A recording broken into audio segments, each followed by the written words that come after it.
더마카와 함께 시선 집중의 문을 열겠습니다. 어서 오세요. 네, 안녕하세요. 더마카입니다. 인생 나들이님이 주말은 어디 가고 왜 월요일인가요? 주말은 짧죠. 네. 네, 주말은 갔습니다. 다른 주말을 기다리시면서 함께 해주시죠. 네. 죄송합니다. 장현성님, 다들 어젯밤 잘 지내셨나요? 부산은 비가 한바탕 했습니다. 아, 벌써 왔군요. 네, 오늘도 남부지방은 비 소식이 있거든요. 그래서 물폭탄이 떨어지는 곳도 있다고 하니까 철저한 대비하셔야겠습니다. 네. 네, 그리고 알걸리님이 끝났다던 장마가 다시 부활한 덕에 어제는 시원한 밤을 보냈네요 라고 해주셨는데 더위와 물폭탄이 공존하는 여름이거든요. 네, 비가 와서 시원해지면 다행인데 시원해지질 않고 습도만 올라가면 완전히 찜통이 되는 거죠. 그런 일은 없었으면 좋겠고요. 네, 더위 물러가라. 이번에는 뉴스 전해드리겠습니다. 오늘 주목할 첫 번째 뉴스는요. 조금 전에 오프닝에서 말씀을 드렸는데요. 우상호 대통령실 정무수석과 인터뷰를 좀 먼저 진행을 하도록 하겠습니다. 자, 바로 연결하겠습니다. 수석님 나와 계시죠? 네네. 우상호입니다. 네, 바로 회의에 들어가셔야 된다고 해서 저희가 지금 시간이 지금밖에 네. 안 된다고 해서 이렇게 연결을 했는데 네. 매일 이렇게 일찍 회의를 하시는 겁니까? 네네. 뭐 매일 일상이 이제 늘 일일 상황 점검을 해서 오. 그 대책들을 논의하고 대통령께 보고 드려야 되기 때문에. 네. 그러면 매일 7시쯤에 출근하시는 거예요? 네네. 근로기준법이 적용이 안 되는군요. 공직자는 원래 근로기준법 대상이 아닙니다. 퇴근은 보통 몇 시에 하세요? 저는 정무 쪽이니까 저녁 때 예를 들면 뭐 정치인이나 네. 뭐 여러 다양한 분들을 만나고 들어가니까 늘 뭐 거의 매일 저녁 약속이 있으니까요. 네. 하루 열 몇 시간. 늦게까지 술을 먹을 수 없어서. 네, 요즘은 2차를 안 가니까 9시 반 10시쯤이면 일단 모이면 끝납니다. 네, 하루 14시간 노동이 기본이시군요. 네, 고생하십니다. 아무튼.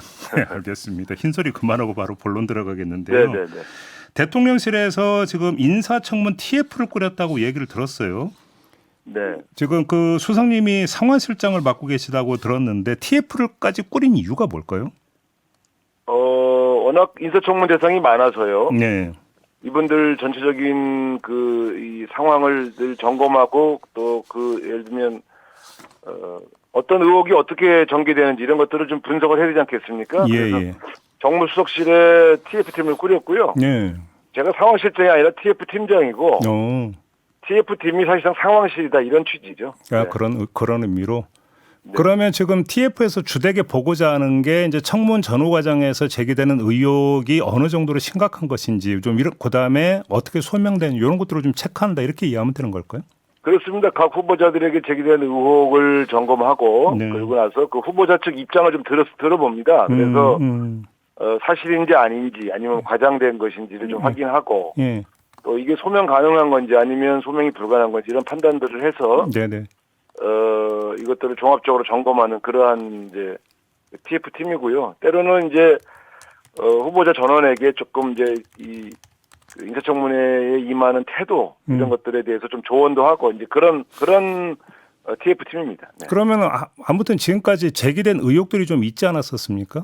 네네. 그런데 그럼 이제 TF 차원에서다 요 의혹은 좀 심각하다 혹시 이렇게 받아들인 경우도 있을까요? 글쎄 뭐 심각하다 이렇게 얘기하면은 이제 바로 낙마 이렇게 생각하실 것 같아서 네네.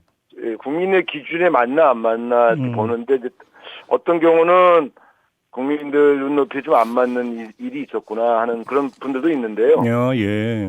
과거에 낙마했던 후보자들과 비교해 볼 때 어떤 수준인가 이런 것들도 좀 점검해 보고 있습니다. 어쨌든 청문회를 좀 지켜보자는 입장이라서요. 네네네. 청문회가 끝난 이후에 국민 여론들을 종합적으로 검토해 볼 그런 생각입니다. 지금 이제 수석께서는 여론을 상당히 강조하시는데 좀 비교를 하자면 문재인 정부 때 같은 경우는 뭐 5대 기준 이런 게 있었잖아요. 혹시 그러니까 내부적으로 이렇게 설정된 기준은 없습니까? 근데 그 5대 기준 이렇게 했지만 사실은 그 5대 기준 아닌데도 낙마하신 후보자가 있어요. 네네네. 그러니까 사실은 기준을 만든다는 것은 이제 검증 기준은 있겠죠. 네, 그렇겠죠. 예를 들면 뭐 부동산 투기를 심하게 했다거나 뭐 성비위에 연루되었다거나 뭐 음주운전을 뭐 굉장히 심하게 해서 무슨 인사사고가 났다거나 뭐 이런 경우는 대부분 검증 과정에서 탈락을 했겠죠. 그러니까 그런 기준을 가지고 본다 이렇게 보기보다는 저는 과거의 공직자 인사검증 기준이 대체로 다 종합적으로 적용되었다 이렇게 볼 수는 있을 것 같고요. 그래서 어쨌든 그 검증을 통과하신 분들이었는데 또 검증 과정에서 저희가 미처 몰랐거나 혹은 뭐 이런 일도 생길 수 있거든요. 네, 그럴 수 더 있죠. 지켜볼 필요가 있을 것 같습니다. 그러면 TF에서 쭉 보신 다음에 좀 여론이 이 후보자에 대해서 좀 안 좋게 흘러간다고 한다면 그걸 좀 종합해서 대통령께 보고도 하게 되는 걸까요? 그러면? 대통령께서 계속 제기된 의혹들 그리고 그 의혹에 대한 국민 반응들을 계속 체크는 하고 계신데 매일 상황 일일 보고하는 건 아니고요. 네네. 예, 일주일에 한 2번 정도 모아서 보고 드리고 있습니다. 알겠습니다. 어제 차관급 인사 발표가 또 있었었는데 법제처장으로 임명된 조원철 변호사를 두고 그러니까 대통령의 사법연수원 동기이자 대장동 사건 변론을 맡은 이걸 이제 문제 삼으면서 야당에서는 이거 사법방탄, 보훈 인사 아니냐 이렇게 비판하던데 어떻게 받아들이십니까? 그런데 이제 그 대통령과 관련된 사건이 워낙 많았지 않습니까? 네.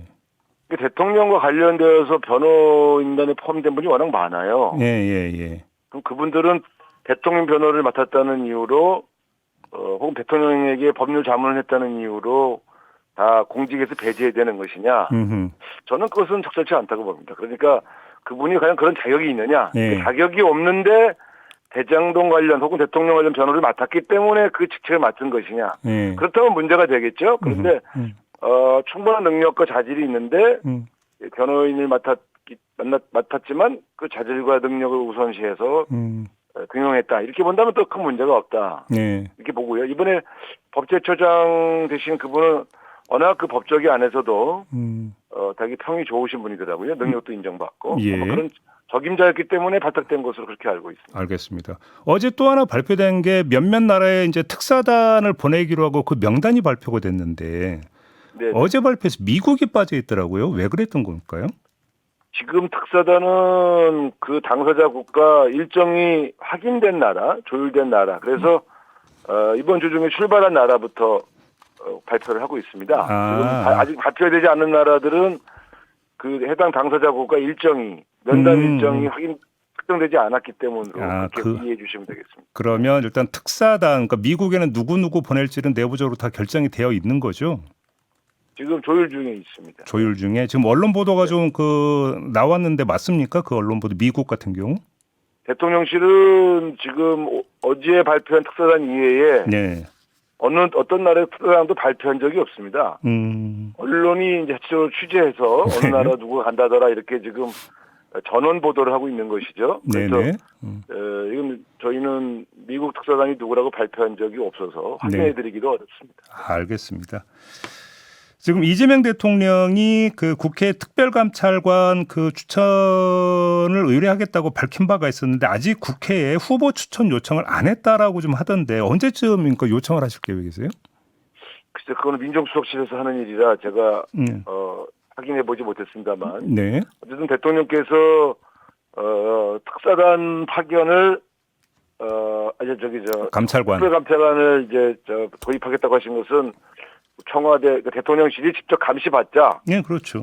이런 취지고요. 그런 측면에서 보면 상당히 저는 신선하게 생각을 했습니다. 왜냐하면 저희가 건의를 드린 게 아니라 대통령께서 먼저 이 문제를 꺼내서 특별감찰관을 말하자면 임명해서 우리가 감시 대상이 되자. 그게 맞다. 이렇게 얘기해서 저는 약간 좀 신선하게 생각을 했는데 절차상 어떻게 진행되고 있는지까지는 정확하게 지금 제가 알고 있지 못합니다. 그러면 아마 조만간 특별감찰관이 임명되지 않겠나 이렇게 생각하고 있습니다. 그럼 수석들과의 사전 그 협의 이런 것도 일치 없었던 겁니까? 수석 보좌관 회의를 하고 있는데 거기서 갑자기 대통령이 이 문제를 당시에 꺼내셔서 오히려 먼저 제기하신 것이죠. 그래서 그것은 대통령 지시에 따라 진행된 사안입니다. 지시에 따라서? 알겠습니다. 야당과의 소통은 지금 자주 하십니까, 수석님? 네, 그때 직간접적으로 계속 만나고 전화도 하고 대통령이 이제 야당들 뵙자고 할 때 같이 뵙기도 하고 또 저하고 좀 우리 김병욱 비서관이 계속 여러 가지 접촉을 하고 있는데 일반적인 상황 관리는 되고 있는 상황이고 서로 또 필요할 때 필요한 대화들을 하고 있다. 저는 그렇게 평가합니다. 그러면 그 특검이 지금 윤상현 의원이나 임종득 의원에 대해서 압수수색을 실시를 했잖아요. 이걸 두고 지금 국민의힘은 정치보복이라고 이제 반발을 하던데 혹시 관련해서 좀 대화도 나누신 바가 있을까요? 아니 그 문제는 뭐 저희도 아는 바가 없어서 그렇죠. 사실 잘 알겠지만 특검은 솔직히 특검이 뭐 저희 대통령실에 뭐 전화 한 통 한 적 없고 예. 무슨 어떤 수사를 어떻게 진행할 거라고 알려줄 리도 없지 않습니까? 그러니까 예, 그러면 안 되죠. 보도가 된 이후에 처음 알게 돼서 예. 이 문제가 정치 보복이다 이렇게 말씀하시면 사실 되게 난감합니다. 왜냐하면 대통령실과 짜고 하는 일이 아니고 네. 그 특검이 알아서 진행하고 있는 수사에 저희가 어떻게 개입할 수가 없지 않습니까? 네네. 근데 그렇다고 해서 그걸 또 설명하기도 그렇고 좀 난감한 상황이죠. 그러나 어쨌든 특검이 조속히 수사가 진행되고 나면 네. 또 그런 오해가 풀릴 거라고 봅니다. 네. 알겠습니다. 그 이재명 대통령이 김민석 총리에게 SNS로 업무 지시를 하고 김 총리 역시 댓글로 지시 이행을 보고하는 이런 모습이 화제가 됐는데 혹시 그 총리 말고 수석들과도 혹시 이런 식으로 그러니까 소통도 하나요? 글쎄요, 그게 뭐 업무 지시라기보다는 제가 볼 때는 그냥 의사소통 정도로 보여지는데요. 구체적인 업무를 지시한 것은 아니지 않습니까? 예. 아마 다른 업무들을 다 그렇게 한다 그러면 큰일 나죠. 왜냐하면 이게 공개되면 안 되지 않습니까? 그렇죠, 그렇죠. 예. 제가 볼 때는 아마 그냥 에이펙 관련된 강조를 하시려고 그렇게 소통하신 것 같은데 대체로 다른 업무들은 그렇게 지시하지 않고 네. 전화로 하시거나 회의석상에서 지시하시기 때문에 네, 저도 되게 재밌게 봤습니다. 그래서 그 모든 업무를 그렇게 한다 이렇게 보여지기보다는 네. 이런 소통 방식도 있다는 걸 좀 예를 들어서 보여주신 것 같습니다. 그 지난 이제 그 시민들하고 저기 이제 식사도 하고 이랬잖아요. 네네. 일반 시민 국민들과의 접촉면을 앞으로 계속 늘려갈 그런 계획인가요? 대통령이 그것은 정기적으로 계속해서 하시겠다고 그렇게 말씀하셨거든요. 정기적이라면 어느 정도로 이야기하는 걸까요?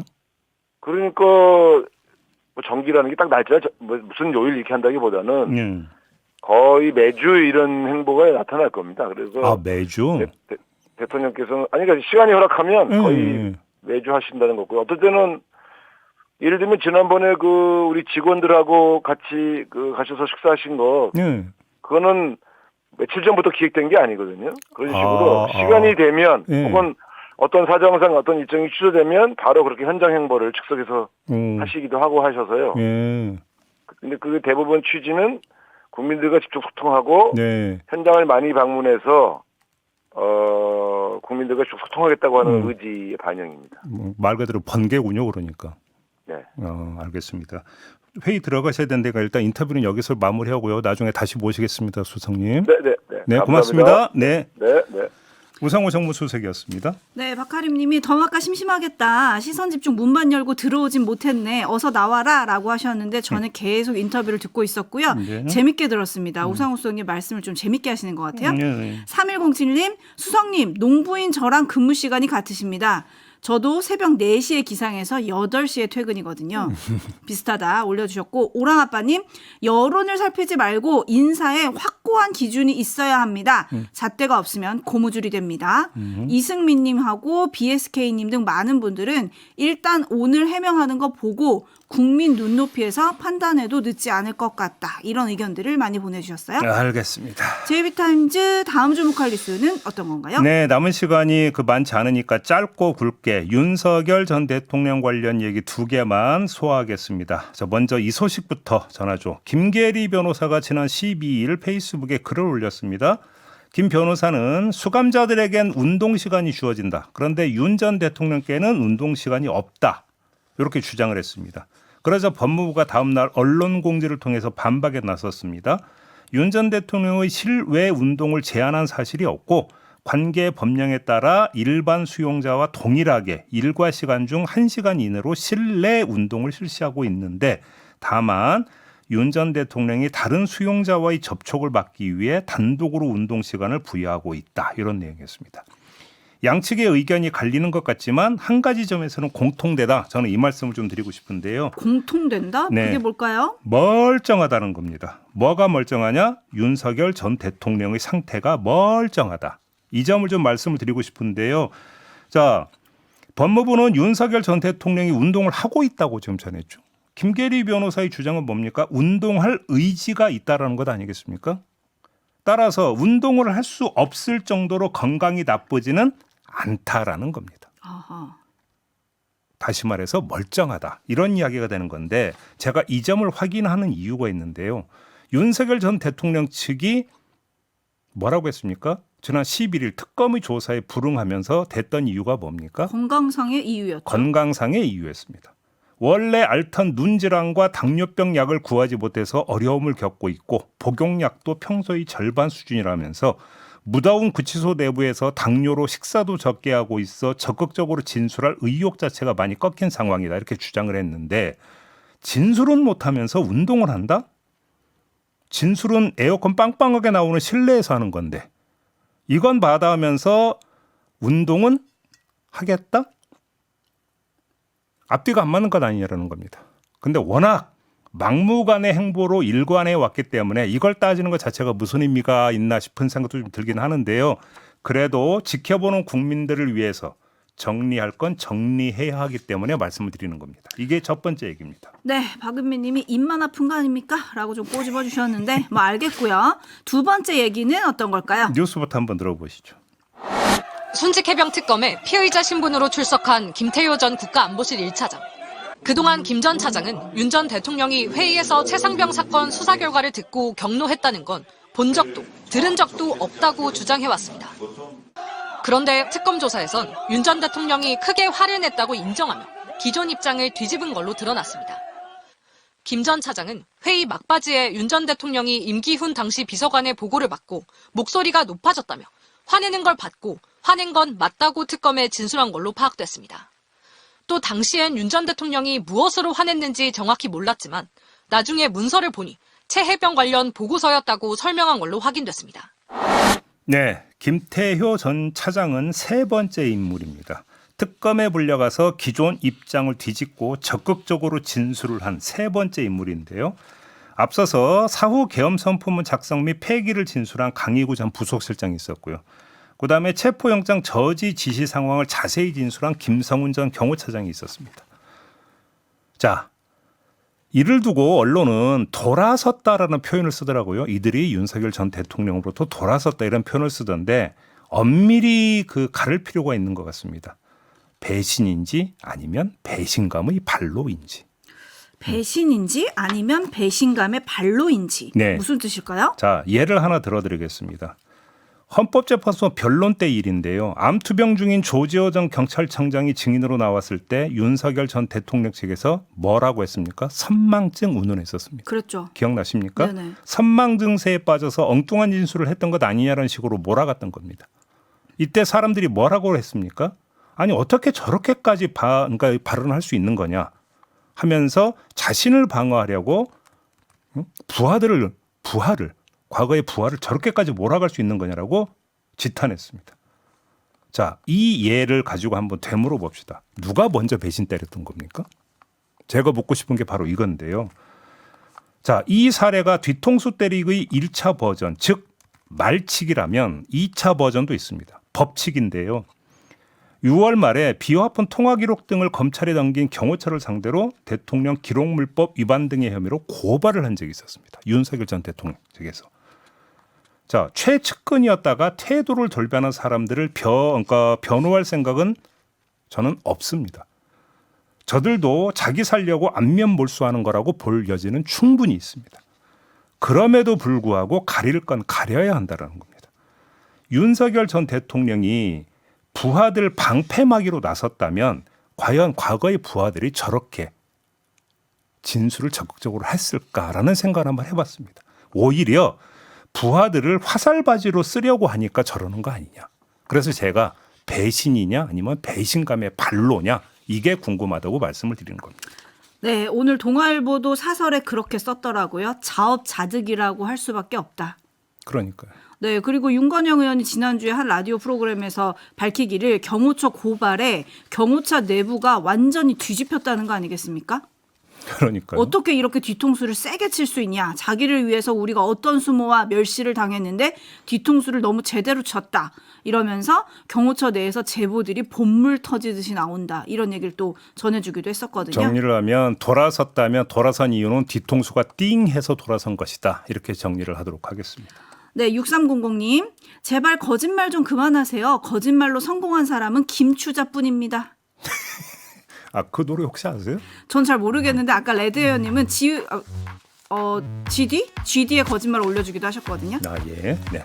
마무리하죠. 더마카 수고하셨습니다. 고맙습니다.